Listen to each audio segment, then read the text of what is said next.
नमस्कार दोस्तों, स्वागत है आपका हमारे चैनल में जहां पर आपको स्टॉक मार्केट की लेटेस्ट न्यूज मिलती रहती है। तो दोस्तों आज हम एक बैंकिंग सेक्टर के शेयर की बात करने जा रहे हैं। आज उसके रिजल्ट्स आए हैं, रिजल्ट्स में काफी प्रॉफिट है और ऊपर से इस बैंक के एनपीएस भी इंप्रूव हुए हैं। और तीसरी बात ये कि एक अट्रैक्टिव प्राइस पर मिल रहा है, काफी कम दाम पर मिल रहा है, तो इसलिए इसको रिव्यू करना तो बनता है।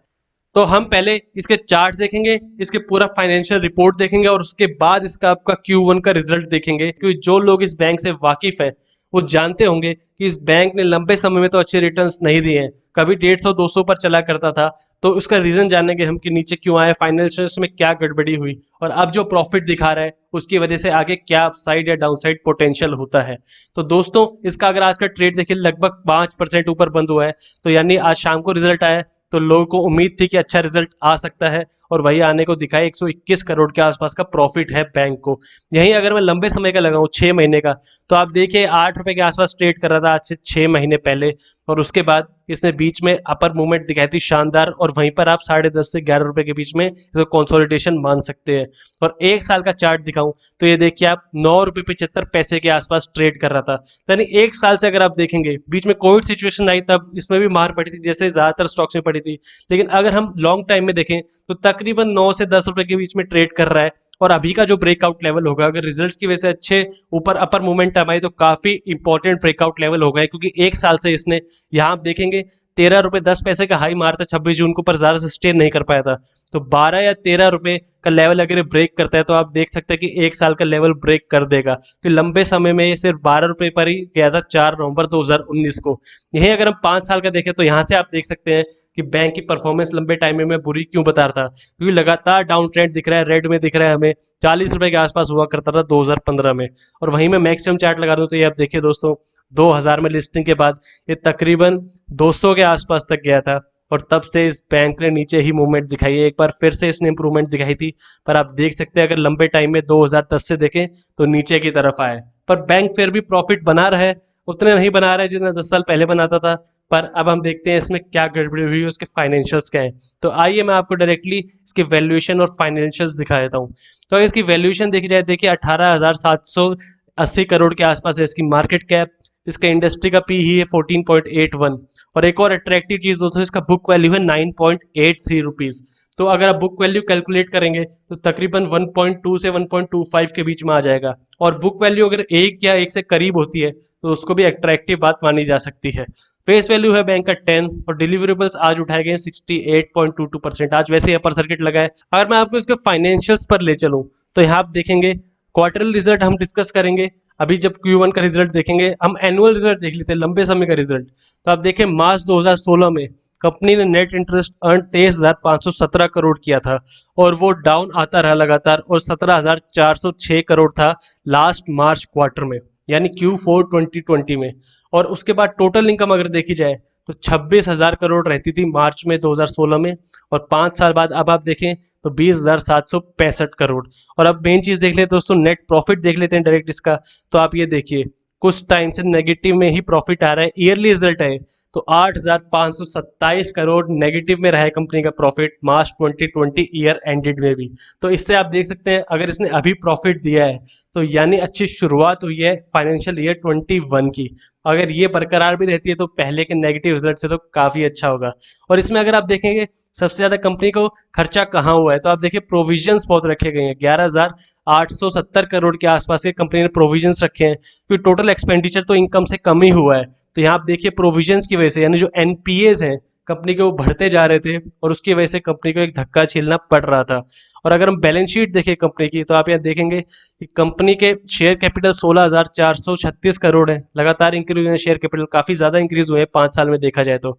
रिजर्व ये एक और नेगेटिव बात, कंपनी के पास 13,800 के रिजर्व होते रहे मार्च 2016 में, पर अभी ये रह गए हैं, मैं थोड़ा जूम कर देता हूँ, -282 करोड़ के। वहीं अगर डिपॉजिट देखें तो डिपॉजिट्स ने एक मेंटेन करके रखी है अपनी सीमा। आप देखिए 2,24,000 करोड़ के होते रहे मार्च 2016 में, और अब भी 2,22,000 करोड़ के इस साल तक। तो डिपॉजिट्स में हमें कोई दिक्कत नहीं देखने को मिल रही 5 साल में। पर हमने अभी चार्ट में देखा, लेकिन 5 साल में ये 1/4 हो गया है, 40 से सीधा 10-11 रुपए हो गया है। तो हमें डिपॉजिट्स में दिक्कत नहीं देखने को मिल रही, लेकिन एनपीएस मेन प्रॉब्लम दिख रही है हमें यहाँ से बैंक की, और इसका रिजर्व्स और सरप्लस। यहीं अगर हम लाइबिलिटीज देखें तो 2,60,000 करोड़ के आसपास की लाइबिलिटीज है बैंक की, जो आप देख सकते हैं कि टोटल बोरोइंग्स 5,419 करोड़ को ऐड करके आती है। तो बोरोइंग्स कंपनी की कम हुई है, 27,000 करोड़ हुआ करती थी 5 साल पहले। तो बोरोइंग्स में हमें एक डाउनफॉल देखने को मिल रहा है। एसेट्स की बात करें तो आप देखेंगे यहाँ पर फिक्स एसेट्स 3,127 करोड़ की है, ज़्यादा चेंज नहीं हुए लंबे समय में देखें तो। लोन्स और एडवांसेस हैं 1,21,000 करोड़ के। और यहीं पे अगर हम टोटल एसेट देखें तो नंबर लायबिलिटीज के बराबर ये आता है 2,60,720 करोड़ के आसपास। और अगर हम मेन रेशियोज देख ले तो आप देख सकते हैं कंपनी का कैपिटल एडिक्वेसी रेशियो 11% का है, काफी अच्छे से मेंटेन करके रखा है सीएआर इन्होंने। ग्रॉस एनपीए यहाँ आप देख सकते हैं, एक बड़ी बात है कि 15% के आसपास के ग्रॉस एनपीएज रहे हैं। और अगर प्रोविजंस हटा दें तो ये 5.44% के हो जाते हैं। ये फिर भी दोस्तों ग्रॉस एनपीए काफी बड़ा नंबर है 15% का। और आप अच्छे बैंक देखेंगे जैसे एचडीएफसी बैंक टाइप, तो उनका 1% से भी कम है, 0.52% के आसपास है। तो उसकी वजह से आप यहाँ देख सकते हैं काफी बड़ा नंबर है। और यही है कि कंपनी अपने लोन्स अच्छे से रिकवर नहीं कर पाती है साल दर साल। तो ये देखा दोस्तों हमने इसका लंबे टाइम का रिजल्ट। अब मैं आपको इसका फिलहाल का रिजल्ट दिखाता हूँ Q1 का, तो अब आप अच्छे से कंपेयर कर पाएंगे। तो आप देखेंगे कंपनी ने इंटरेस्ट अर्न किया, आप यहाँ देख सकते हैं लैक्स में दे रखा है, तो मैं आपको करोड़ में करके दिखाऊंगा। और हमने पीछे ईयरली रिजल्ट्स देखे थे, ईयरली फाइनेंशियल्स देखे थे, लेकिन अब हम इसके क्वार्टरली देख रहे हैं, तो आपको असर देखने को मिल सकता है इंटरेस्ट अर्न में।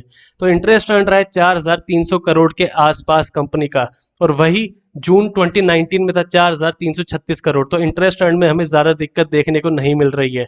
और वहीं अगर हम इनकम देखें कंपनी की टोटल, तो आप देख सकते हैं 5,233 करोड़, जो ईयर ऑन ईयर बढ़ी है। 5,006 करोड़ के आसपास थी लास्ट ईयर, लेकिन मार्च क्वार्टर से थोड़ी कम हुई है। तो ईयर ऑन ईयर एक ग्रोथ देखने को मिल रही है अच्छी।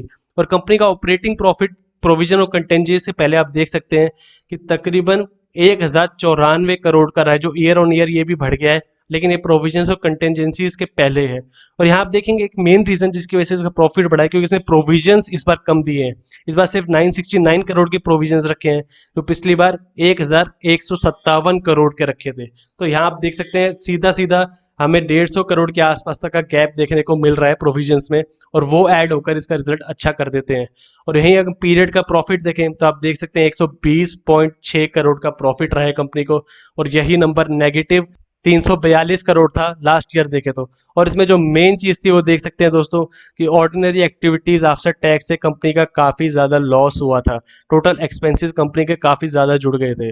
और वहीं अगर हम इसकी रेशियोज देखें, जो एक और इंपॉर्टेंट बात है, तो कैपिटल एडिक्वेसी रेशियो CAR जो बेसल 3 नॉर्म्स पर 8% से ऊपर होनी चाहिए, वो 10.93% है।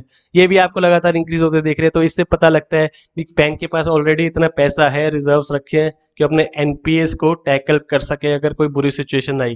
तो CET1 रेशियो आप देख सकते हैं 8.38, ये भी ईयर ऑन ईयर काफी ज्यादा इंक्रीज हो रही है। अर्निंग पर शेयर आप देखेंगे तो 0.07 की है, मार्च क्वार्टर के बराबर की है। पर आप ईयर ऑन ईयर देखें तो काफी कम देखने को मिल रहा है। आप 0.37 नेगेटिव में था, अब 0.07 है।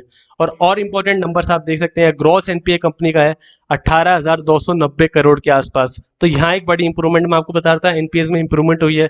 तो 18,290 करोड़ के आसपास ग्रॉस एनपीए, जो पिछले साल था 33,262 करोड़। तो आप देखिए ये आधे के लगभग हो गया अगर आप ईयर ऑन ईयर कंपेयर करें तो। और यहाँ से आप देख सकते हैं कि बैंक की एक पॉजिटिव साइड देखने को मिलती है। वहीं नेट एनपीए देखें तो प्रोविजन हटा दिए जाएं अगर, तो तकरीबन 6,080 करोड़ के नेट एनपीएज हैं कंपनी के पास। परसेंटेज अगर आप देखेंगे तो यहाँ देख सकते हैं 5.10% है नेट एनपीए। तो हमने देखा कि क्वार्टर ऑन क्वार्टर रिजल्ट लगभग सेम रहा है, पर ईयर ऑन ईयर हमें काफी ज्यादा इंप्रूवमेंट देखने को मिल रही है। यही इसका चार्ट अगर देखा जाए तो डेली चार्ट है दोस्तों। यहाँ पर आप देख सकते हैं मार्च के आसपास जब कोविड क्राइसिस हुआ था तब लोएस्ट पर चल रहा था, ये 6.55 के आसपास तक चला गया था। लेकिन उसके बाद बैंक ने तकरीबन डबल कर दिया है पैसा, और उसके बाद 11-12 रुपए के आसपास आकर रुक गया था। पर यहाँ में एक अहम ब्रेकआउट देखने को मिला कि जो ब्लू लाइन आप देख रहे हैं वो 20 डे मूविंग एवरेज है। तो 20 डे मूविंग एवरेज से 50 डे मूविंग एवरेज और 200 डे मूविंग एवरेज तीनों से काफी ऊपर चल रहा है बैंक। तो ऐसा जब होता है तो काफी पॉजिटिव साइन माना जाता है। और आप यहाँ देख सकते हैं कि तकरीबन 1 महीने से ये अपने 20 डे मूविंग एवरेज को मेंटेन कर रहा था, पर पिछले 2 या 3 ट्रेडिंग सेशन से इसने उसको ब्रेक किया है। वहीं अगर आप RSI की बात करें तो मैं थोड़ा जूम कर देता हूँ कि RSI भी पॉजिटिव लेवल में आ रहा है। आप देख सकते हैं अभी RSI का नंबर 65 के आसपास चल रहा है, पर ये जल्दी 70 को ब्रेक कर देगा, यानी अच्छी बाइंग चल रही है बैंक के अंदर। लास्ट टाइम इसने जब RSI ब्रेकआउट किया था, तो आप देख सकते हैं कि काफी लंबी छलांग आई थी बैंक में, 7 से सीधा 12-13 रुपए तक आ गया था। तो उम्मीद है शॉर्ट टर्म में ऊपर जा सकता है बैंक। पर लॉन्ग टर्म में अगर आप देखें तो हमने अभी पीछे देखा कि ईयर ऑन ईयर काफी ज्यादा नेट प्रॉफिट माइनस में था, लॉस में चल रही थी कंपनी। लेकिन अगर ऐसी परफॉर्मेंस रही इस साल, इसने ज्यादा नहीं लेकिन पॉजिटिव रिटर्न्स भी दिए, तो हमें एक पॉजिटिव साइड देखने को मिल सकती है बैंक की। तो ये था दोस्तों आईओबी इंडियन ओवरसीज बैंक का एक एनालिसिस, इसके लेटेस्ट रिजल्ट्स। वीडियो पसंद आए तो लाइक कीजिए और ऐसी और वीडियोस के लिए हमारे चैनल को सब्सक्राइब कीजिए।